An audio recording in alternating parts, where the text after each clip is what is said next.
Autism disorder ही नहीं है, it's not a disease, वो एक मर्ज ही नहीं है। बहुत बुजुर्ग कहते हैं कि लड़के हमेशा लेट बोलते हैं। इसके अब्बू ने भी 4 साल की उम्र में बोलना शुरू किया था, तो फिक्र ना करो, ये बोलना शुरू हो जाएगा। Another big red flag is response to name. आप बच्चे का नाम बुलाओ, वो टर्न करके आपको नहीं देखेगा। वो स्किल कब आती है? 10 months में। 10 महीने के बच्चे जब बैठता है बच्चा और खेलता है आपके साथ, आप उनका नाम बुलाओ, वो टर्न करके आपको देखेंगे। A child who is developing autism will not do that. They will not respond to their name. One child in 10,000 population. आज it's 1 in 31.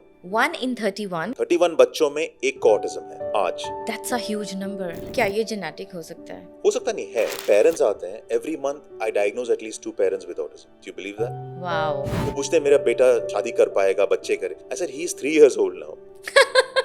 I think ये बहुत common question Yeah. है। But my heart really breaks for like families, for people, even for those kids जिनको बहुत late diagnosis मिला है and their anxiety and depression levels are very high. जैसे आपने बोला suicide rate is very high. Welcome to इरादे, जहाँ हम उन टॉपिक्स पर बात करते हैं जो अक्सर साउथ एशियन कम्युनिटीज में या तो छुपाए जाते हैं या इग्नोर कर दिए जाते हैं। आज का एपिसोड एक ऐसे सब्जेक्ट पर है जो ना सिर्फ बचपन को टच करता है बल्कि हर माँ बाप और फैमिली मेंबर को इमोशनली और मेंटल हेल्थ जर्नी का हिस्सा बन जाता है। Autism spectrum disorder. हमारे साथ हैं एक ऐसे डॉक्टर जिन्होंने इस फील्ड में सिर्फ क्लिनिकल काम नहीं किया बल्कि सिस्टम लेवल चेंज भी लाए हैं। डॉक्टर आरिफ खान जो एक British board certified paediatric neurologist हैं और न्यूरोपीडिया दुबई के फाउंडर हैं। न्यूरोपीडिया दुबई जीसीसी का पहला न्यूरोसाइंस सेंटर है जो सिर्फ बच्चों के लिए डेडिकेट है। आज के एपिसोड में हम ऑटिज्म को सिर्फ मेडिकल डायग्नोसिस के तौर पर नहीं बल्कि एक पूरी emotional, psychological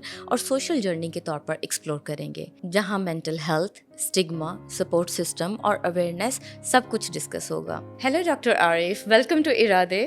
Thank you, Ira. Thank you for having me on इरादे। इरादे, यस, इरादे मतलब इंटेंशन, बड़े बड़े इरादे, और वो भी उर्दू और हिंदी में। थोड़ी बहुत आती है मुझे तो नहीं, आप जब आप बात करेंगे आपके साथ तो फ्लो में आ जाएगा। I am very excited for this episode क्योंकि जानती मैं आपको बहुत सालों से। ऑब्वियसली दुबई में अगर हम पीडियाट्रिक्स की बात करते हैं तो डॉक्टर आरिफ का नाम तो ज़रूर आता है। बहुत टाइम से बहुत सारे colleagues like they just talk about you a lot. और अभी लोगों को नहीं पता, I work with doctor Arif Khan at kids neuro clinic. तो हम हमेशा उर्दू में बात नहीं करते, इंग्लिश में करते हैं, but this is the first time we gonna sit and talk. So it's a challenge for me. आपके लिए challenge नहीं है, मेरे लिए है, because my Urdu or Hindi is not as good as yours. So I will try to match it as much as I can. And secondly, you don't work with me, we work together, or you can say I work with you. Because after you came into our clinic, we started developing adult services as well. उसके पहले तो हम सिर्फ paediatrics को ही देखते थे। ये बात भी ठीक है आपकी, लेकिन अभी मैं थोड़ा इस फील्ड में नई आ रही हूँ ना, तभी मुझे आदत नहीं हुई कहने की। तो we work together. I see adults, doctor Arif sees kids, so yeah kids neuro centre and Neuropedia. तो डॉक्टर आरिफ, आपका दुबई में बहुत नाम है, मतलब न्यूरोपीडिया को I know Neuropedia since 2016 if I'm not mistaken, और फिर किड्स न्यूरो सेंटर अभी आपने एक और ब्रांच खोली है। सिटी कहाँ पे है वो आपका थर्ड ब्रांच? So न्यूरोपीडिया जो थी वो 2017 में स्टार्ट हुई थी। हाँ जी। तो it's almost now 8 years and we have 3 branches of न्यूरोपीडिया। तो न्यूरोपीडिया जुमेरा में है, जो न्यूरोपीडिया शारजा में है, और भी नई ब्रांच है न्यूरोपीडिया जिसको कहते हैं CDC और चाइल्ड डेवलपमेंट सेंटर, जो ग्लोबल विलेज में है। हाँ जी। Kids neuro clinic is a separate brand but it's in Dubai health care city, जो फ्री जोन होता है ना। So overall 4 क्लिनिक्स आप इस टाइम पर रन कर रहे हो? 4 clinical entities, yes. हाँ जी, मतलब और सारे मेनली फोकस्ड हैं किड्स पे, चिल्ड्रन पे। वाओ, तो मैं ज़रूर आपसे ये जानना चाहूँगी कि doctor Arif Khan, why did you choose to work with kids? मुझे और कुछ आता नहीं है। वो Maybe that's the reason.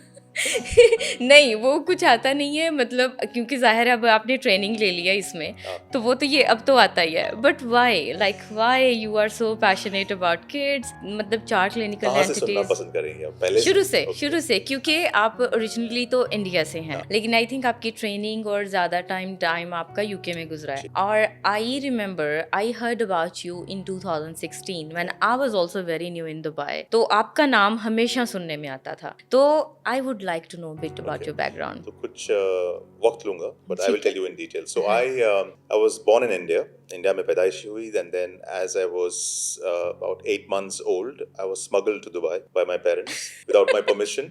Okay. तो मेरी जो education हुई, initial primary education, वो दुबई में हुई है. We work together and I never knew that. So Okay. ये 70s और 80s की बात है. I'm not giving away my age, but 70s and 80s में दुबई में मैं पढ़ाई कर रहा था. Then when I finished my initial primary and secondary school, my dad wanted me to be a doctor. मुझे डॉक्टर नहीं बनना था. टिपिकल ना. हाँ. इंडियन अब्बू है ना. नहीं, बहुत लोग होते हैं ना जो कहते हैं मुझे पहले से पैशन था, मुझे बच्चों से बहुत प्यार था, मुझे नहीं था. अच्छा. So I didn't want to even be a doctor. तो my dad said, okay, this is a good field. और उस टाइम पे दो ही प्रोफेशंस हुआ करते थे, डॉक्टर बनो या इंजीनियर बनो. हाँ जी.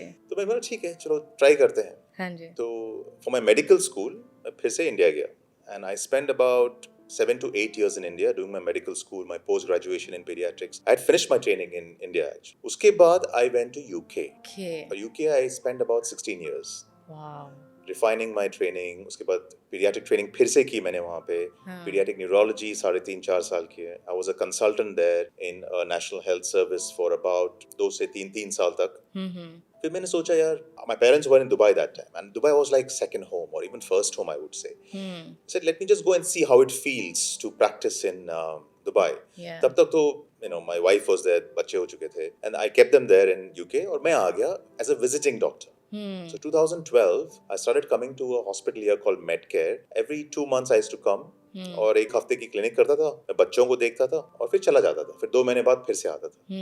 I realized one thing that time कि उस टाइम पे pediatric neurology specialty भी नहीं थी in Dubai. I was the first licensed pediatric neurologist in Dubai. Abu Dhabi में थी, दुबई में नहीं थी. And I realized that जब बच्चा आता है, जब मुझे मिलता है, I make a diagnosis and I say, okay, you need speech therapy, physiotherapy, psychology assessment, genetic testing. और ये सब एक सेंटर में नहीं था. मुझे भेजना पड़ता था उनको एक हॉस्पिटल में, एक क्लिनिक में, and they used to go to different places और फिर they get lost. वो होप छोड़ देते थे फिर. So I realized there is a space here that I can create something. So it took me 3 years to plan it out in UK, एक हौसला बनाने के लिए और एक confidence बनाने के लिए कि मैं कर सकता हूँ. 2015 I came to UAE and I started living with my parents. My father was still working that time. So 2015 में मैं दुबई आया. So I was living with my mom and dad. My family was still in UK. So I started as a head of department for a group of clinics called American Center for Psychiatry and Neurology. Yeah, I know. I built their children's services for 2 years.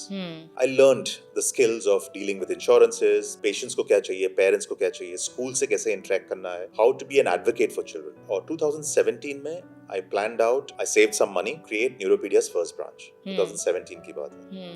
और जब पूरा plan out हुआ, then I had a partner of mine, Dr. Aman, जो also pediatric neurologist हैं, Abu Dhabi में थे, उन्होंने मुझे join किया. And then in 2017, the first pediatric neuroscience center in UAE called Neuropedia was established. Yeah, I remember that. अभी 8 साल हो गए हैं उसको. 2 साल बाद हमने शारजा में खोला. 2022 में हमने शारजा में खोला. 2025 इस साल हमने ग्लोबल विलेज में खोला. हाँ जी. और इसके बीच में हमने किड्स न्यूरो क्लिनिक जो हेल्थ केयर सिटी में थी वो खोली. तो it became a network of clinics across Dubai and Sharjah where we are providing services. आज ऐसा है कि patients सिर्फ दुबई शारजा से नहीं, we have patients coming from abroad also. Turkey से आते हैं, we have patients from Nigeria, Egypt, Azerbaijan. Pakistan से patients आते हैं, इंडिया से आते हैं. So it's become a name now. Neuropedia has become a trusted brand for neuroscience for children. Definitely, and I'm one of the witness of that. क्योंकि back in 2016 की जब बात कर रहे हैं आप, जब आपने hiring start की थी, तो आपने हमारे क्लिनिक की जहाँ पे मैं काम कर रही थी पूरी की पूरी टीम चुरा ली थी. And it was a viral thing कि everybody went to Neuropedia. Yeah. So I do remember, and most of the time, like ये इन सारे सालों में जितने colleagues के साथ मैंने काम किया है, I don't know कि कोई एक भी बंदा होगा जिसको डॉक्टर आरिफ खान का नहीं पता. Everybody swears by your name और आपकी clinical services को लेके. So I'm very proud कि मैं आपके साथ हम एक साथ में काम कर रहे हैं और आज हम ये podcast कर रहे हैं. Thank you so much. और excitement मुझे इस चीज़ की है कि आप उर्दू बोल सकते हो, हिंदी बोल सकते हो, क्योंकि हमारा इरादा है awareness फैलाना बैक होम पाकिस्तान में, इंडिया में, ताकि लोग इसको समझ सकें. मुझे याद है मैं जब बचपन में थी तो मेरे भाई का फ्रेंड था, क्लासमेट थे, और उनका जो उस लड़के का जो छोटा भाई था, I think he had autism. And back then I did not know. तो जब वो भाई के साथ आते थे घर पे खेलने, तो वो बच्चा वहाँ पे अक्सर होता था। तो मुझे याद है कि लोग कहते थे कि ये मलंग है। What word do you use? Malang. Malang, okay. मुझे दैट्स व्हाट आई रिमेम्बर कि जब वो बच्चा खेल रहा है तो सारे बताते थे उसके Means घर वाले mentally unstable. Mentally unstable, yeah. Someone के कुछ उसका ब्रेन प्रेजेंट नहीं है, it's like a spiritual thing Yeah. कि खुदा कहते हैं कि अल्लाह के बहुत पास है ये, something like that, Yes. You know. तो मुझे नहीं पता था, और बस यही था थोड़ा सा कंसेप्ट एज अ चाइल्ड के शायद कुछ लोगों की डेवलपमेंट इस तरह की होती है, मे बी अल्लाह ताला की मर्जी होती है इस तरह से। लेकिन जब मैंने फिर पढ़ना स्टार्ट किया, थोड़ा हाई स्कूल में चले गई, फिर रियलाइज़ हुआ कि, और जब मैंने ऑटिज़म के बारे में पहली बार पढ़ा और हॉस्पिटल में जाना स्टार्ट किया अपनी क्लिनिकल इंटर्नशिप्स के लिए, तब मैंने रियलाइज़ किया कि भाई के दोस्त का जो भाई था, he had autism, and it's so unfortunate कि उस बच्चे को कभी कोई सर्विस नहीं मिली। और बस वो अब इसी तरह से अगर कोई अर्ली इंटरवेंशन मिली होती तो मे बी उसका फ्यूचर कुछ डिफरेंट होता। तो डॉक्टर आरिफ, मेरा क्वेश्चन ये है कि ऑटिज्म का वर्ड आजकल लोग काफ़ी जानते हैं, आजकल, पहले की बात नहीं है, आजकल पिछले कुछ 8-10 सालों से अवेयरनेस ज़्यादा हो रही है। तो ऑटिज्म एक्चुअली होता क्या है, अगर आप बहुत ही सिंपल वर्ड्स में हमारे ऑडियंस को बताना चाहें तो? जी, तो ऑटिज्म की जो हिस्ट्री है वो ऑलमोस्ट 100 साल से। सो ऑटिज्म वाज फर्स्ट कॉइन, पहली बार जब किसी ने इसको एक्सप्लेन किया था वो 1930s और 40s में था। वाओ। लियो कैनर नाम था उनका, उनके बाद Hans Asperger's, there are many other researchers and scientist that came and evolved autism. Autism evolve होता गया है और आज तक हमें ऑटिज्म के बारे में प्रॉब्ली 5% चीज मालूम है, 95% हमको पता नहीं। तो मैं जो भी आपसे कह रहा हूँ, 10 साल बाद शायद कोई सुनेगा ये और हंसेगा कि डॉक्टर आरिफ क्या बोल रहे थे, because we don't know. Not miss, जब कह रहा हूँ we, I am talking about the world. Yeah of course, like all the research society, you know, only 5% of it we know, 95% it's still unsure. And the best example of that is, समझो आप एक room में हो जिसमें light नहीं है, पूरा dark है और आपके पास एक टॉर्च है, and you're shining that torch on a wall and you're seeing a bright spot, और आपको वही दिख रहा है, and you find oh there is something there, evidence मिला। फिर लाइट आप कहीं और शाइन करते हो, वहां पे एविडेंस मिलता है। जब तक ये पूरा ट्यूबलाइट चालू नहीं होता है, पूरी रूम रोशन नहीं होती है, हमें पता नहीं चलेगा ऑटिज्म है क्या। That is the best analogy या explanation I can give for you. So what is autism? Autism अगर इंग्लिश में देखा जाए तो it's a neuro behavioural condition. Neuro का मतलब है कि ब्रेन से आ रहा है, बिहेवियरल का मतलब है कि उसके जो सिम्टम्स हैं वो फिजिकल नहीं है, वो बिहेवियर्स की तरह से बाहर आते हैं। और इसमें 3 कंपोनेंट्स होते हैं। अगर मैं उसको एकदम सिंप्लीफाई करके कहूँ कि 3 कंपोनेंट्स होते हैं। 1, प्रॉब्लम्स बात करने में, स्पीच एंड कम्युनिकेशन जिसको कहते हैं, इंटरैक्ट करना। नंबर 2, सोशलाइजेशन, कि हम एक दूसरे से मिलते जुलते कैसे हैं, मैं आपसे आई कांटेक्ट करके बात कर रहा हूँ, but the moment I talk to you but I don't match my eyes with you, you'll think I'm not interested to talk, or maybe I'm not, मैं weird हूँ, आपको लगेगा ये अजीब किस्म का आदमी जो देख नहीं रहा है मुझे। So it's very important that when we communicate, eye contact is there. So communication is just not verbal, सिर्फ बात से नहीं होता communication, communication हाथ से होता है, communication आंखों से होता है, और communication word से होता है। तो इन बच्चों में वो प्रॉब्लम होता है। So communication. Number 2, social interaction. और number 3 होता है कि mannerisms, उनके एक rigid behavior होता है। They will do something all the time. So they circle में घूमेंगे, wheels को घुमाएंगे. They enjoy the movement of circular things. They like certain textures of food. वो pastry food नहीं खाएंगे, वो उनको एक smell पसंद नहीं होगी. They're very rigid कि मुझे सुबह A, B, C करना है, मुझे ब्रेकफास्ट के बाद ही नहाना है, उसके बाद शूलेस पहननी है, मैं विदाउट शूलेस शूज नहीं पहनूंगा। तो वो एकदम रिजिड बिहेवियर होता है और मैनरिज्म्स होते हैं। तो ये 3 कंपोनेंट्स होते हैं। जब इन्फेंट्स में हम देखते हैं बच्चे जो 6 महीने के होते हैं, 1 साल 18 महीने के, the first thing you notice is that my child can not speak. Most of the patients come to me, वो कहते हैं कि मेरा बच्चा बात नहीं करता है, मैं क्या करूं। और प्रॉब्लम यहाँ पे होता है कि उनके जो फैमिली मेंबर्स होते हैं वो कहते हैं फिक्र मत करो, आपके कजन भी 5-4 साल में बात करने लगे थे। The problem is not talking, बात करना प्रॉब्लम नहीं है। बहुत से बच्चे हैं जो 4 साल 5 साल में बात करना शुरू करते हैं। The problem you have to remember is receptive language, कि वो बात समझ भी नहीं सकते। Wow, yes. तो जो बच्चे बात लेट करते हैं वो बात समझते हैं। They will understand an instruction कि आप जाके शूज लेके आओ, वो लेके आएंगे, लेकिन वो बात नहीं कर पाएंगे। That's fine. But the moment you know your child doesn't understand language, that should be a red flag. वो एक red flag है। वाओ, क्योंकि ये thank you so much for ये हाईलाइट करने के लिए, क्योंकि अक्सर जो है ना, बहुत बुजुर्ग कहते हैं कि लड़के हमेशा लेट बोलते हैं। इसके अब्बू ने भी 4 साल की उम्र में बोलना शुरू किया था, तो फिक्र ना करो, ये बोलना शुरू हो जाएगा। But that's fine. अगर कोई बच्चा लेट बात कर रहा है, स्पीच, देखिए स्पीच दो टाइप की होती है, एक्सप्रेसिव और रिसेप्टिव। एक्सप्रेसिव स्पीच तो बहुत लोग लेट बात करते हैं, कुछ लोग तो कॉमनली 2 years 2.5 years तक भी बात करना शुरू करते हैं, that's okay. But the moment you know the receptive language is late, that's a red flag. The another big red flag is response to name. आप बच्चे का नाम बुलाओ, वो टर्न करके आपको नहीं देखेगा। बट व्हेन दैट, वो स्किल कब आती है? 10 months में। 10 महीने के बच्चे जब बैठता है बच्चा और खेलता है आपके साथ, आप उनका नाम बुलाओ, वो टर्न करके आपको देखेंगे। 10 महीने का बच्चा है, 1 साल का बच्चा। A child who is developing autism will not do that. They will not respond to their name. तीसरी चीज है पॉइंटिंग। आप उनसे पूछो अब्बू कहाँ है, वो पॉइंट करके नहीं दिखाएंगे। ये होता है 1 साल में, 14 months में बच्चा पॉइंट करना शुरू करता है हर चीज को। उसको चॉकलेट दिखता है, वो पॉइंट करेगा उस चीज। लेकिन a child with autism will not point. They will go take their mother's or father's hand and will drag them there. And they will stand and cry. माँ बाप को पता नहीं होगा बच्चा रो क्यों रहा है, because he cannot point. वो रेसिप्रोकेट नहीं करेगा। आप उसे बाय करोगे, he will not wave back bye. वो कॉपी नहीं करेगा आपको। ये उनके पहले रेड फ्लैग्स होते हैं। And all I wanted to say कि जो parents who are out there, because autism is getting more common now, we will talk about that. They have to be aware of these red flags. जो नए parents बने हैं, जिनके बच्चे हैं, कि अगर ये symptoms आना शुरू हो, get your child checked. There's nothing to lose. You're wasting 30 minutes. Of course. Go and see a doctor, a competent doctor, जो आपको बता सके कि कुछ problem नहीं है. Let's see him after 6 months.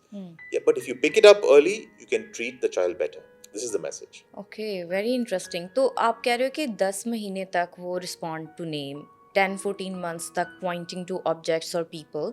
तो उससे पहले के कोई red flag हैं? 10 महीने से पहले के? हैं, but they are very subtle. बहुत छोटे होते हैं वो red flags, and everybody can't pick up. Like if I see a child who is 6 months old, आपको उसको मैच करना पड़ता है कि आइडियल माइलस्टोन क्या होता है बच्चे में। 6 महीने का बच्चा, of course may be they will start to sit, they are rolling, they are holding their neck. उसके अलावा सोशल इंटरेक्शन क्या होता है। 6 महीने के बच्चे को आप समझो स्ट्रेंजर के पास कोई बच्चे को ले तो वो नहीं जाएगा बच्चा। 6 month child will know this is my parents, my mother and father, this is a stranger, वो नहीं जाएगा। लेकिन जिस बच्चे को ऑटिज्म डेवलप होना शुरू होता है, there is no stranger anxiety, वो किसी के पास भी चला जाता है। लेकिन that's very difficult for parents to pick up. Yeah, I think so. I never even discuss this with them. I say this is too early. आप उसको टाइम दें, 10 महीना, 1 साल, and these signs you should look for. A child, a 10 month, अगर माँ आई सामने, what happens to a 6-month-old child? They will start, they will be excited, they will smile.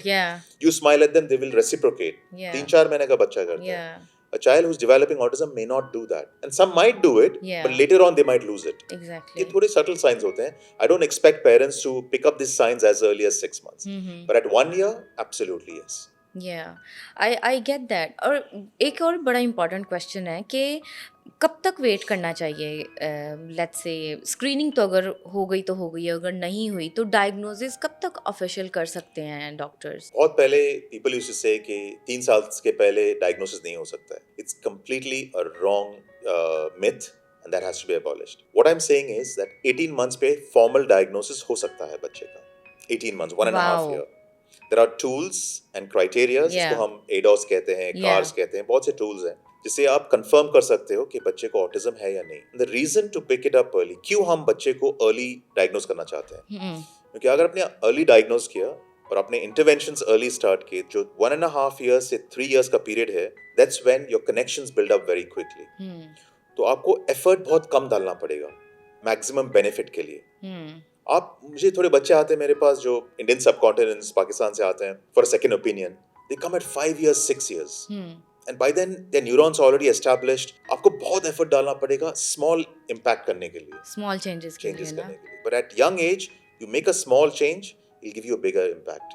So I always tell them, diagnose early, start interventions early. So there is no hard and fast rule कि अगर 18 महीने का है, 2 साल का है तो diagnosis नहीं हो सकता। No, there's no hard and fast rule. अगर आपके बच्चे को subtle autism है, इसको mild autism कहते हैं, या maybe you will not be able to pick it up at 18. That's okay.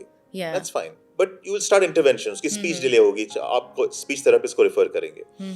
लेकिन get your child to a competent doctor या psychologist या psychiatrist जो उसको diagnose कर सके at 18 months और at least attempt कर सके। तो आपका कहने का मतलब ये है इस सारी कन्वर्सेशन से कि autism is not a mental health condition, it's a neuro developmental condition. मेरा कहने का मतलब है कि ऑटिज्म कंडीशन ही नहीं है। Wow, thank you. Okay. Autism is not a disorder.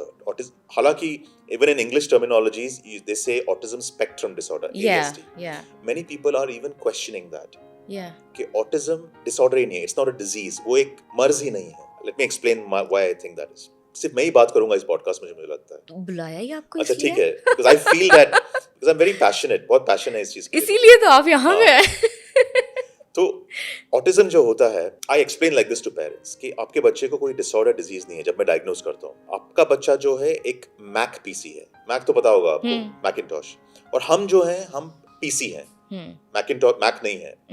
तो अगर आप कोई मैक की सीडी निकाल के पीसी में डालोगे तो नहीं चलेगी। दोनों का सॉफ्टवेयर अलग होता है ना। इवन आपका आईफोन और एंड्रॉइड फोन, दोनों के सॉफ्टवेयर अलग होते हैं। आप एक का दूसरे में नहीं चला सकते। तो आप अपने मैक पीसी को, जो इतना ब्यूटीफुल मशीन है, उसको पीसी क्यों बना रहे हो? उनकी जो पर्सपेक्टिव होती है, उनकी थिंकिंग होती है, वो अलग होती है। आप उनको बना रहे हो अपने जैसा, और आप उसको पुश कर रहे हो, आप थेरेपीज दे रहे हो कि मेरे जैसा बनो। उसको नहीं बनना है। He is a complete different machine. उसका सॉफ्टवेयर अलग है, लेकिन उसको हमारी सोसाइटी में रहना है। हम लोग जो हैं, जो पीसीज हैं, वी आर मेजॉरिटी, तो उनको हमारे जैसा बन के रहना है। हम उनसे कहते हैं, we try to make them like us, but things are changing now. You know how prevalence क्या है, कितने बच्चों को ऑटिज्म है अभी? Please let us So know. this is American data. 70s में जब मैं, I was just born, mid 70s, it was 1 in 10,000. One in child 10,000. in 10,000 population. आज it's 1 in 31. 1 in 31? 31 बच्चों में एक को ऑटिज्म है आज। That's a huge number. क्या हुआ है इन 50 सालों में या 40 सालों में? The most important thing is awareness बढ़ी है। yes, बहुत लोग डायग्नोज कर रहे हैं, सबको पता है ऑटिज्म के बारे में, इवन जीपीज, पीडियाट्रिशियन, साइकोलॉजिस्ट। पहले नहीं था। I understand. दूसरी चीज है, जो लेडीज एंड मेन जो अभी 30s 40s में हैं, उस टाइम पे डायग्नोज नहीं हुए थे, वो अब डायग्नोज हो रहे हैं in the adulthood. So in your, you must have seen in your practice, ये साइकियाट्रिस्ट देख रहे हैं। That's the second cause. But third, there is a true explosion of children who are having autism now. Why?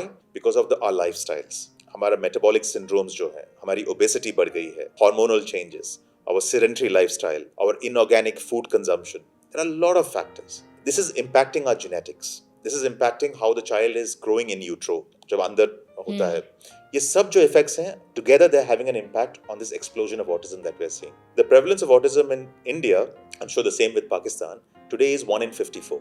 Even though बहुत से बच्चे ऐसे हैं जो इस consensus में है ही नहीं है, जो लिस्ट में है ही नहीं. हाँ It's ji. probably more than that. Yes. जितने आते हैं सामने, we know it's 1 in 54. So it is expanding. It is every 10 years the prevalence is doubling. Every 10 years. तो एक टाइम ऐसा आएगा जब हम जो 3 बैठे हैं इस रूम में, हम में से एक को ऑटिज्म रहेगा। तब हम ये नहीं पूछेंगे कि उसको मेरे जैसा बनाओ, हम ये पूछेंगे कि what are his skills, what is he good at. ये हम भूल जाते हैं। तो एक और क्वेश्चन है कि क्या ये जेनेटिक हो सकता है? हो सकता नहीं है। Okay. So what we know is from the 5% that we know, I'm saying, कि major impact is genetics. लेकिन genetics तो उसका सॉफ्टवेयर है जिससे बच्चा पैदा हुआ है, वो चेंज नहीं कर सकते। There are certain genes, we have isolated about 100 genes. Genes are things that make us. मेरी नाक मेरे डैड की जैसी है because my dad has passed that gene to me. तो एक जीन एक यूनिट होता है जो भी mother and father pass it on to the child, तो वो आपका जेनेटिक्स है। एंड वी नो दैट उन जेनेटिक्स 22,000 जीन्स में कम से कम 100 जीन्स ऐसे हैं जो ऑटिज्म को ससेप्टेबल बनाते हैं कि मेरे में अगर वो 100 जीन्स में डिफेक्ट है, I am more likely to have autism then may be you who have a normal those 100 genes. बट उसमें से एक या दो जीन्स नहीं बताएगा आपको कि आपको ऑटिज्म है, उनमें से कम 10-15 जीन्स में डिफेक्ट होगा और आपको ऑटिज्म हो सकता है, मोर लाइकलीहुड। लेकिन जेनेटिक्स ही नहीं, उसके बाद आपको सेकंड और थर्ड हिट हो सकता है। For example, you have a bad viral infection and you have a bad genetics before, then you have double the chance of having autism as you grow. Wow. And those impacts can happen in utero, जब बच्चा पेट के अंदर होता है, at the time of delivery and even after delivery. Those impacts can happen. Yeah. But they have the genetic makeup already. I ask you this question क्योंकि मेरे पास therapy में बहुत सारी माएँ आती हैं जिनके बच्चे like they have autism, तो उनको बहुत ज़्यादा गिल्ट रहता है कि शायद मैंने कुछ कर दिया है, मे बी मैं स्ट्रेस थी, मे बी मैंने कुछ उल्टा खा लिया है, मे बी मैंने कुछ मेडिसिन ऐसे खा ली, तो ये सारा का सारा कसूर मेरा है। तो उनके लिए एक बच्चे के साथ तो डील करना इज वन थिंग, उनकी गिल्ट के साथ डील करना is another thing. I start मेरा कंसल्टेशन इस बात से स्टार्ट करता हूँ कि look, it is nothing that you और your husband has done that has caused this. You both are not that powerful to make a child have autism. I give them this. Thank you so much for saying that. क्योंकि पाकिस्तान में जब मैं वहाँ पे थी back home में, तो अक्सर माओं को बहुत ज़्यादा ब्लेम दिया जाता है। Let me cut you there. Actually, if there is someone who is contributing, it's more father. So increased paternal age, जब डैड की जो एज है वो अगर हाई है, there is a more likelihood the child is going to have autism. Pattern, इसको father's age कहते हैं. If you are in your 40s, mid 40s, 50s, बहुत से men हैं जो after 50 also they will have kids, or close to 60 they'll have kids. There's a higher risk of having children with autism. But there are many other factors. Yeah, obviously. I'll just list them. Prematurity. हाँ जो बच्चे 38 weeks से पहले पैदा होते हैं. Higher chance. Mothers smoking or drinking alcohol during pregnancy. Higher chance. बच्चों को जिनको birth asphyxia हुआ है, reduced oxygen at the time of delivery. Higher chance. Some kids who are born by IVF, for example, you have a higher chance. So ऐसे भी factors हैं जो contribute करते हैं chances of having autism in a child. But one of the major factors is age in father. Okay क्योंकि हमने हमेशा से मैंने यही बात सुनी है कि लेट एज में अगर औरत 30s या 40s में है तो बच्चा पैदा करने की कोशिश करे पहले तो कि मुश्किल है, और अगर होगा तो डिजीजेस काफ़ी ज़्यादा हो सकती हैं. स्पेसिफिक डिजीजेस जैसे डाउन सिंड्रोम आपने सुना होगा. हाँ जी. तो Down syndrome we know it's maternal age. Okay. जो मदर्स ओल्ड एज में उनको टेस्ट किया जाता है. हाँ जी. Above 35 years if you have planning to have a child, you get checked for specifically for Down syndrome. So it's common. Autism का ऐसा नहीं है. सही. Autism it's more maternal age that decides, father's age, paternal age with a P, that decides that बच्चे को autism के chances क्या हैं. सही. लेकिन मिसकंसेप्शंस है ना, ये मिथ्स हैं. एक इसी से रिलेटेड बात है कि कजन मैरिज ये हो सकता है कजन मैरिज की वजह से. यस. सो कंसैंग्युनिटी जिसको कहते हैं इंग्लिश में. हाँ जी. So if you marry with in relation you have a higher chance of having genetic conditions as a whole. Does it contribute to a little bit more chances of autism? Yes. एक city है UK में जिसको Bradford कहा जाता है. हाँ, वहाँ पे हमारे सारे देसी हैं. हाँ, तो एक विलेज था जो पाकिस्तान से 1930s 40s में वहाँ पे गए. हाँ जी. और वो पूरा Bradford city he with that cult या जो ट्राइब है उससे भरा हुआ है. हाँ जी. So they still have consanguineous marriages. वो अभी भी within relation marriage करते हैं. वहाँ पे स्टडीज होती हैं. यूके में स्टडीज करते हैं कि ये कंडीशंस जो हैं इनका जेनेटिक बैकअप क्या है. And teams have gone to Pakistan in that area from which village they had come from to investigate this further. इसमें कोई doubt नहीं है कि if you marry within relation you have a higher chance of genetic condition. ये guess नहीं है, ये एक I'm just not saying assuming it. This is a fact. No matter what we do, even in Middle East, consanguineous marriages होती हैं. But in Pakistan, it's more in that area. It's very high. It's very high number. So my one comment is, if you can take this out of your tribal culture, if you're in your family culture, if you can avoid it, you are in a better place. हाँ जी.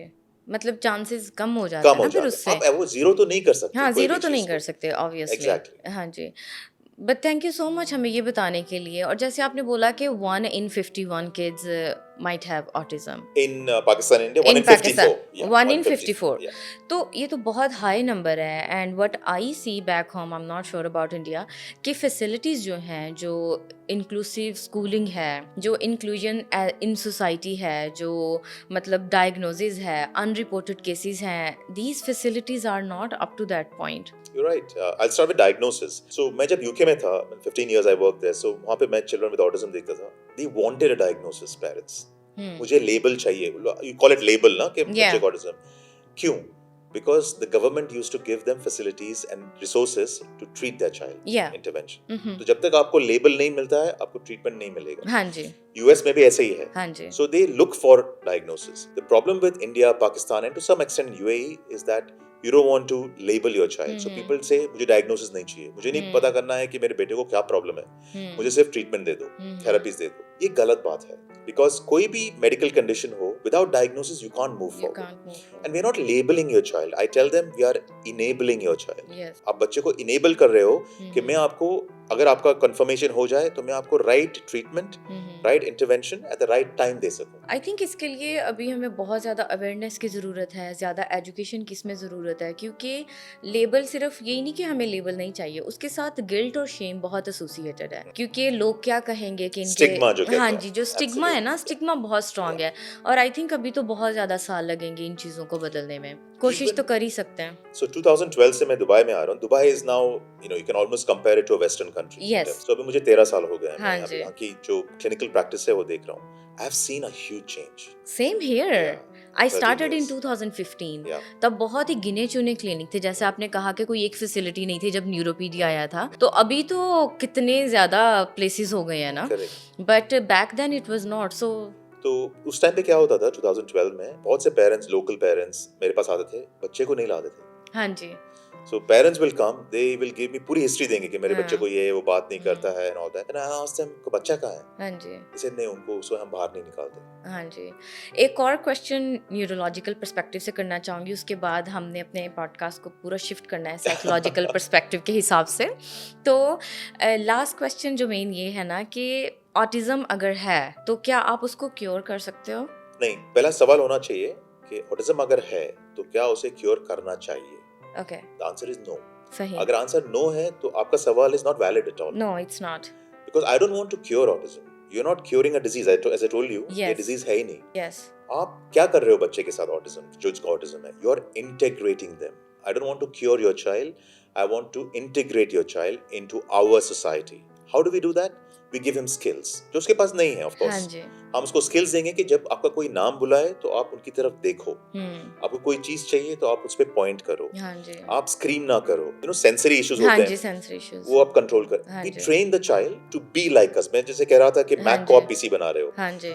तो वो करते हैं हम, cure नहीं करते. The problem happens when parents तो फ्रस्ट्रेट होते हैं. हाँ दे जी। Want to do everything for the child. They start seeking for fast cures. हाँ जी। और दुनिया में बहुत लोग हैं जो इसको बिजनेस बना के बैठे हैं. हाँ जी। They are saying bring your child in 3 months, I will cure your child with autism. नहीं होता है. पॉसिबल नहीं है ना। मैं 20 साल से कर रहा हूँ ये. हाँ जी। ऑटिज्म क्योर नहीं हो सकता हाँ है. जी। आप ऑटिज्म के सिम्टम्स को कम कर सकते हो. हाँ जी। आप बच्चे को मोर जैसे कहते हैं टिपिकल बना सकते हो. हाँ जी। But you can not cure autism. If you start उसके बाद उसके पीछे भागोगे कि उसको क्योर करना है, you will go into depression. Because cure अभी तक है नहीं और जरूरत भी नहीं है क्योर की. आई थिंक वो आपने बहुत अच्छी बात की है कि अगर आप इसको क्योर करने की कोशिश करोगे तो you will go into depression. क्यों? क्योंकि आप अनरियलिस्टिक उम्मीद लगा के बैठे हुए हो और आप अनरियलिस्टिक कुछ स्टैंडर्ड्स गोल्स बना लिए हैं, और जब वो नहीं हो पाएगा तो you will feel like a failure. तो वो उस साइकिल में नेगेटिविटी में आप चलते जाओगे कि इसको ठीक होना चाहिए. तो doctor Arif, that was your side, neurological side जो आप देखते हो. अब जो थेरेपी रूम में मैं देखती हूँ, फर्स्ट ऑफ ऑल तो ASD जैसे एक बिग स्पेक्ट्रम है. जो सिम्टम्स आपने मेंशन की, जो आपने ये सारी सिचुएशंस बताई हैं, आई think this is something like moderate level, severe level, mild level. But ये एस्पर्गर की भी एक टर्म है ना, मतलब बहुत सारे लोग टिपिकल ऑटिज्म की सिम्टम्स के साथ जो हैं वो नहीं हमें दिखने को मिलते, लेकिन कहीं ना कहीं चैलेंजेस होते हैं. तो अक्सर लोग उनको सोसाइटी में बोलते हैं कि ये बंदा बहुत वियर्ड है. मतलब हमारे फ्रेंड्स ग्रुप में ही अक्सर होकर कभी हम किसी से मिले तो वो बंदा बहुत वियर्ड है, कैसे बात कर रहा था, कैसे देख रहा था, कैसे बैठा था, कैसे कैसे वो अक्सर मतलब जब हम लोगों से मिलते हैं तो वो लोग जो बिल्कुल एक स्पेक्ट्रम में भी नहीं आते लेकिन सिम्टम्स भी रिफ्लेक्ट करते हैं, एंजाइटी और डिप्रेशन उनमें बहुत हाई लेवल होता है. And that's what I see in my therapy room. What do you suggest people कि अगर कैसे पिकअप करें? कि मैं आपको एग्जांपल देना चाहता हूँ. मैं बच्चों को देखता हूँ. I don't see anybody above 18. हाँ जी. जब लेकिन पेरेंट्स आते हैं, every month I diagnose at least 2 parents with autism. Do you believe that? Wow. मैं उनको फॉर्मल डायग्नोसिस नहीं देता हूँ. हाँ मैं जी. कहता हूँ, मैं देखता हूँ उनको because I interact with them and I say look, do you suffer from this, do you have these problems, socialization, are you an introvert. उनकी वाइफ कहेंगी मुझसे, yes, I told him this. Yeah. I told him that you are not interacting with others, you are in your own bubble. मुझे वो दिखना शुरू होता है कि पेरेंट्स को भी सिम्टम, डैड को या मॉम को सिम्टम है. Then I tell them, go and see an adult psychologist, go and see an adult psychiatrist to understand कि आप ये क्यों फेस कर रहे हो इतने साल से. The problem is जो सीवियर या मॉडरेट ऑटिज्म होता है वो तो आराम से पकड़ा जाता है. हाँ जी. बच्चा आता है, you know he's got milestone delays, आप पकड़ लेते हो. हाँ जी. जो आपने कहा एस्पर्जर्स, Yes. जो हाई फंक्शनिंग हाँ जी. होते हैं, they are brilliant people. They can achieve anything. I have a friend who's a commercial airline pilot and he has autism. Commercial airline pilot है वो, he has autism. So they're high functioning. But वो थोड़े introvertish होते हैं. वो they will not look into your eyes sometimes. They don't want to have too many friends. They are very isolated. But they are functioning at a different level with their education and academics. And these are the ones who get missed. और आगे चल के इनको problem होता है. इनके divorce rates high होते हैं, इनके डिप्रेशन रेट्स हाई होते हैं, इनके फ्रेंडशिप सर्कल्स छोटे होते हैं, इनके सपोर्ट सिस्टम्स नहीं होते. Suicidal rates are much higher in these people because they are not diagnosed early. Now, Asperger's is a term previously used होता था, लेकिन with the new system, we don't use Asperger's anymore. Yeah. It's been taken out. Yeah. The whole thing comes under autism spectrum disorder, and these people who are high functioning, इसको कहते हैं, who are functioning मतलब they are self-employed, they are independent, they get married, they have kids, and they live a completely normal life. But they have this small nuances, इसको कहते हैं, that creates problems for them as they go along, and then they come to you or adult psychiatrists to manage those issues. Yeah. I think इसके साथ जो मतलब मेरे experience के हिसाब से है ना, आप बात कर रहे हो इंक्लूजन की कि हमें बच्चे को चेंज नहीं करना, हमें अगर वो मैक है तो उसको पीसी नहीं बनाना, बट उसके साथ साथ I would really like to highlight कि ठीक है अभी वो मैक तो आ गया, लेकिन जो पीसी है ना आसपास में उनकी भी फंक्शनिंग खराब हुई पड़ी है, क्योंकि थेरेपी रूम में now recently I have like so many clients जिनके बहन भाई उनको ऑटिज्म है। तो अगर एक बच्चे को ऑटिज्म है तो जो बाकी के बहन भाई हैं ना, वो तो उनका बचपन ही काइंडा बहुत ट्रॉमेटिक हो जाता है। एक तो अशेम, फिर एक्स्ट्रा रिस्पॉन्सिबिलिटीज़ कि माँ बाप का हाथ बटाना, फिर उसको इंटीग्रेट करना, फिर माँ बाप की अटेंशन जो है वो उस बच्चे पे ज़्यादा चली जाना। तो आई थिंक फैमिली भी बहुत ज़्यादा इम्पेक्ट होती है। So we always focus on the child first. Yeah. अगर कोई अच्छा pediatrician है या वो आप पेरेंट्स के बारे में सोचेगा, काउंसलिंग दो, psychology, nobody thinks of their siblings.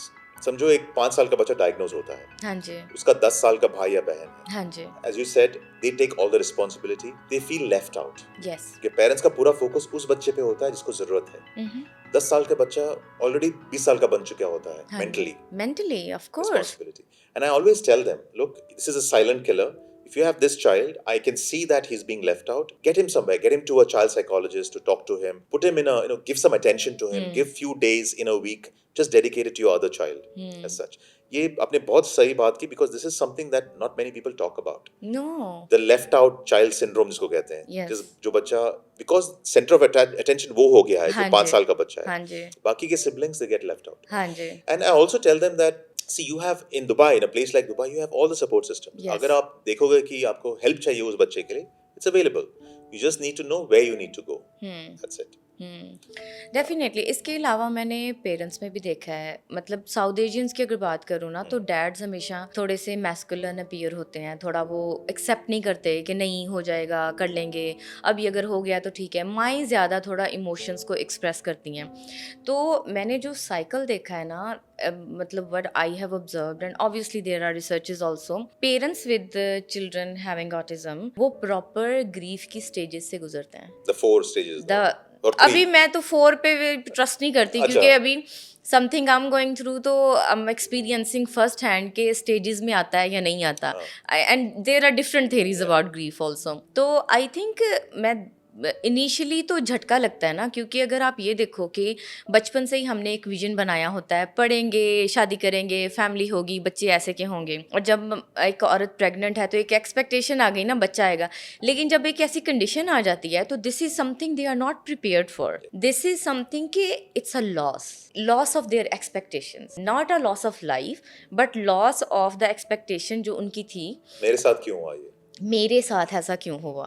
It's a huge thing for parents to go through. So how do you support parents? Do you like suggest them something? So invariably जब diagnosis होता है, so evaluation इसका 1-2 हफ्ते लग जाते हैं, the full assessments and everything. Then जब मैं बैठता हूँ parents के साथ, husband and wife both together, I usually get both together for individual support. और मैं जब diagnosis देता हूँ, invariably वो रोना शुरू कर देते हैं, first of all. That's a very, and I allow them to do that. Let it go. Then once they finish that, then I sit down with them और मैं उनको explain करता हूँ कि it's better that you've picked it up early now. आपने उसका diagnosis कर दिया है, now we can support him. ऐसा नहीं कि आज इनको autism हुआ है, ये autism लेके आए हैं. Okay, he was programmed to have this. आपने कुछ नहीं किया. First of all, I take that guilt off. कि nothing you've done has caused this. Nothing if you would have changed in the past would have changed this. अभी diagnose हो चुका है, we can get his symptoms back. We have to get him into a mainstream school. वो पूछते हैं मेरा बेटा शादी कर पाएगा, बच्चे करे? I said he is 3 years old now. I think ये बहुत common question है. Yeah, will he lead a normal life? वो पूछते हैं, ये सवाल मुझसे पूछते हैं कि मेरा बेटा normal life जिएगा. मैं उनसे पूछता हूँ normal क्या है आपके? आप normal हो, मैं normal हूँ. Normal हम लोग बनाते हैं. ऐसा कोई definition नहीं है what is normal, what is not. आपके बच्चे का सवाल होना चाहिए, क्या मेरा बच्चा 2 साल के बाद, अभी 3 साल का है, 5 साल में mainstream school जाएगा या नहीं? नेक्स्ट स्टेप, क्या मेरा बच्चा सेल्फ डिपेंडेंट होगा या नहीं, या इंडिपेंडेंट होगा या नहीं? क्या मेरा बच्चा will be able to get into the society? And then the next question is have a social life, have friends, get married. वो बाद में आएंगे. Don't try to reach a destination where you have so many more bridges to cross before that. So let's talk about the next bridge first, which is get your child to a mainstream school, get your child into an inclusive school. I think जो आप बात कर रहे हो ना, इसमें दो psychological terms की बात करूँगी. एक तो एक्सेप्टेंस, कि उनको एक्सेप्ट करना बहुत ज़रूरी है कि दिस इज़ ऑटिज़म, एंड दूसरा नॉर्मलाइजिंग इट, कि ये ऐसा आप जो लिंगुअल यूज़ कर रहे हो ना, जो लैंग्वेज आप यूज़ कर रहे हो, I think this will help a lot to lots of parents. क्योंकि ज़्यादातर यही होता है, ट्रीटमेंट, क्योर, नॉर्मल, ये ऐसा हो जाएगा वैसा हो जाएगा, लेकिन जो आप वर्ड्स यूज़ कर रहे हो, I think it will help a lot to normalize it. So acceptance and normalizing it. So you can accept it, you can embrace it, and you stop trying to change it. But Ira, I also say that when you use the word, see, I'm completely being controversial here, but this is what I would like to say. जब आप किसी, अभी समझो एक classroom है, उसमें एक बच्चे को ऑटिज्म है, और आप जाके बाकी के 29 बच्चों को बोलोगे एक्सेप्ट करो, the connotation in that sentence is, आप क्या बोल रहे हो कि ये अलग है, आपको इसको एक्सेप्ट करना है. Correct? I never say this. I never say that acceptance. मैं उनसे कहता हूँ कि there is no difference. You don't have to accept because he's the same as you. Integrate him. He's a part of you. He's a part of your class. He has different skills. You have different skills, and he's unique. वो आपसे अलग है. हम एक दूसरे से सब अलग हैं. He's unique. He's more unique than you. Maybe he's more unique in your eyes because his major symptoms, major जो social skills होते हैं, वो आपसे अलग है. But I think जिस acceptance की मैं बात कर रही हूँ ना, I'm talking about the fact that my child parents की तरफ से, पेरेंट्स की तरफ Yes. से, पेरेंट्स की तरफ से Yes. Acceptance of this fact Yes. कि ऐसा है. yeah, acceptance of the diagnosis. हाँ जी, कि Yeah. अभी ये है, और अगर अभी ये है तो इसको ये नॉर्मल है, it's okay, Yeah. This is how. ये मैक पीसी ही है जो Correct. आपने एनालॉजी दी है ना. लेकिन जो आप बात कर रहे हो एक्सेप्टेंस की, I think overall as a society, overall what we can do, there must be like lots of work जो अभी स्टिल हमें करना है बहुत ज़्यादा. क्योंकि वो 20 बच्चे जो वहाँ पे बैठे हैं, उनको भी तो किसी को सिखाना पड़ेगा ना कि आपने डिफरेंशिएट नहीं करना, या वो भी आप ही के जैसा है, may be he has different skills. School में, क्लासरूम में बहुत सा काम है. But even in a place like Dubai, we haven't come to a spot where we say, okay, school में awareness हो रहा है. हाँ जी, It's not happening. नहीं है ना. नहीं. हाँ. So I'll give you a simple example. When I used to go to school, 30 बच्चे होते थे. उन 30 बच्चों में 2 बच्चे ऐसे थे जिसको ग्लासेस थी. मैं अभी बोल रहा हूँ 8-9 साल का था समझो. हाँ जी. उस क्लासरूम में 2 बच्चे थे जिसको ग्लासेस थे. 28 बच्चों को ग्लासेस नहीं थे. और हम उन बच्चों को बुली करते थे. You know, you used to call names, Chashmish and God knows what. I'm sure this is common. I know. Today I go to my daughters. I have 3 kids. My youngest is a 9-year-old. हाँ जी. 10 year now, of course. जब मैं उसके school में गया था पिछले साल, classroom में, out of the 30 kids, at least 12 or 13 of them have glasses. क्या हुआ है? अब जापान जाओगे एक क्लासरूम में, 70% of kids in a classroom wear glasses. What is the reason for this? The reason for this is 2 things. One, excessive usage of screens. Yeah. और कुदरत क्या बोलती है आपको? जब कोई चीज आप यूज नहीं करते, मतलब आपको वो नहीं चाहिए. अपेंडिक्स देख लीजिए, appendix no. What is appendix for? It's for digesting vegetarian food, और जो कच्चे घास फूस होते हैं ना, वो डाइजेस्ट करने के लिए अपेंडिक्स है. जब कुदरत को पता चला कि ह्यूमन बींग्स तो खाते ही नहीं है, तो जरूरत क्या है, वो छोटा होता चला गया. वैसे ही अभी आंख का नियर विजन होता है, फार ऑफ विजन होता है. जब अपनी पूरी जिंदगी ऐसे निकालते हो तो आपको फार ऑफ विजन की जरूरत ही नहीं है. तो कुदरत क्या करती है, वो आपकी फार ऑफ विजन कम करना शुरू कर देती है. और आपको 70% बच्चों को ग्लासेस लगना शुरू हो जाते हैं इस उम्र में, 8 साल की उम्र. This is exactly what's happening with lack of awareness at school level. And school is propagating. School कहता है कि आईपैड्स यूज करो, अपने अपने आईपैड्स लेके आओ, होमवर्क्स आईपैड पे करो, घर पे जाके यूट्यूब आईपैड पे देखो, स्क्रीन्स पे देखो. This is the problem this current generation is facing. इसके इफेक्ट होंगे 10 साल बाद. By then it will be too late. हाँ जी. सॉरी, आई डाइग्रेस्ड. मैं थोड़ा बाहर चला गया. मैं आपको ऑटिज्म के बारे में बता रहा था. School doesn't allow the right people to go and communicate this to the rest of the kids. कि आप दूसरे बच्चों को adopt कैसे कर सकते हो, उनको अपने अंदर इंटीग्रेट कैसे कर सकते हो. तो मेरा जो है ना लास्ट क्वेश्चन ये होगा कि हम क्या कर सकते हैं as a society, as a community, as medical professionals या एज अ फैमिली मेम्बर. हम क्या कर सकते हैं? नंबर 1, बच्चों के लिए, उनकी इंटीग्रेशन के लिए, एंड सेकेंडली उनकी फैमिलीज के लिए. Let me start with the second one. Families के लिए I think आप जो कर रहे हैं, you know, कि you discuss it with them, but आप एक फैमिली को एक टाइम पे ये कर सकती हैं. आप मास फैमिली अवेयरनेस नहीं कर सकती. This should start at a governmental level. तो या तो you know in Pakistan for example, if there is an education board और governmental level पे कोई अगर ये initiate करे ये initiative, then it will go down in terms of the hierarchies. India में हो जाए, India, इतना huge country, you'll have to start at a state level, Yeah. Government level. आप ये कहें कि एक इंक्लूसिव सब्जेक्ट होना चाहिए एक क्लास में. समझो आपका बच्चा 10 साल का है, एक कंपलसरी सब्जेक्ट होना चाहिए acceptance and inclusion, for example. जैसे चाइना में सब्जेक्ट है, इट्स कॉल्ड थिंकिंग. एक सब्जेक्ट ही है, वो आपको सिखाते हैं कि थिंक कैसे करना है. हम बच्चों को क्या सिखाते हैं? थिंक क्या करना है. We teach them what they should know. History में ये हुआ था, हिस्ट्री में वो हुआ था, वो they absorb it and they go and throw it out in the exam. That is, you're teaching them what to think. We should start teaching our kids how to think. Yeah. जो thinking subject है, and China has grasped that. Similarly, acceptance and inclusion ये एक subject होना चाहिए. Autism के लिए ही नहीं, हर चीज के लिए. हर चीज के लिए, obviously. The incidence, prevalence of neurodevelopmental problems is 1 in 8. हर 8 बच्चों में एक बच्चे को कुछ ना कुछ neurodevelopmental problem होगा. या तो उनकी speech difficult होगी, autism होगा, ADHD, hyperactivity, वो हो सकता है, dyslexia, वो हो सकता है, बहुत सी चीजें हैं. तो we have to accept them and include them. और we should not raise our eyebrows when a child, for example, physical disability जो होती है, हम accept करते हैं. हम देखते हैं, हाँ इसका पैर ठीक नहीं है, let me give him my chair, right? Because it's visible. Autism is not visible because it's a neurobehavioral problem. Yeah.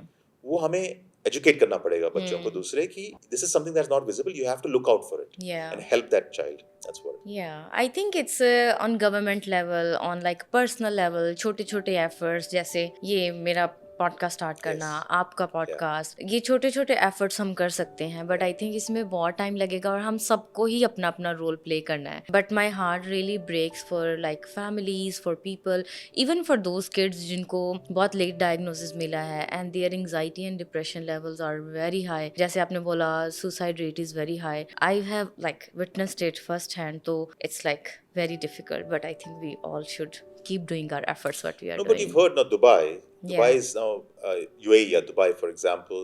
It's one of the most autism accepting or inclusive city in the world. I'm saying this for a fact. For example, on the airports, they are creating जो कहते हैं sensory rooms. जहाँ पे एक closed room है, जो बच्चों crowd सुन के they start becoming out of control, sensitized हो जाते हैं, वो उस रूम में जाके सेटल हो सकते हैं. एयरपोर्ट लाउंजेस उन्होंने उनके लिए पॉड्स बनाए हुए हैं. सो once every country develops and grows, we should also develop our inclusive habits also. That's all I'm saying. Yeah, and I think we should start that even like from our personal like home. अपने इर्द गिर्द देखें. Change जब भी लाने की बात करते हैं तो मैं हमेशा कहती हूँ कि चेंज पूरी दुनिया को तो मैं चेंज नहीं कर सकती, आगे पीछे 1-2 बंदे को चेंज कर सकती हूँ. मे बी वो एक बंदा 10 बंदों को चेंज कर देगा. तो बातें तो बहुत सारी हैं पर वक्त बहुत कम है. वो देख लें, वो बैनर लेके खड़ा हो गया. बट आई थिंक मैं आपको दोबारा से बुलाना चाहूँगी क्योंकि there are so many things we can talk about. There are so many things और प्रोजेक्ट्स और work we can do and we will continue working together. Thank you so much. I really really really appreciate and I enjoyed our discussion. Thank you so much Heera. And I think मैं भी podcast करता हूँ, but I call guests in different health care, अलग अलग health care spheres में. ये बहुत कम होता है जब मैं जाके एक टॉपिक पे इतनी बात कर सकूँ. So thank you for giving me a platform and I hope this reaches out to the right people. Yes, my pleasure. Thank you so much.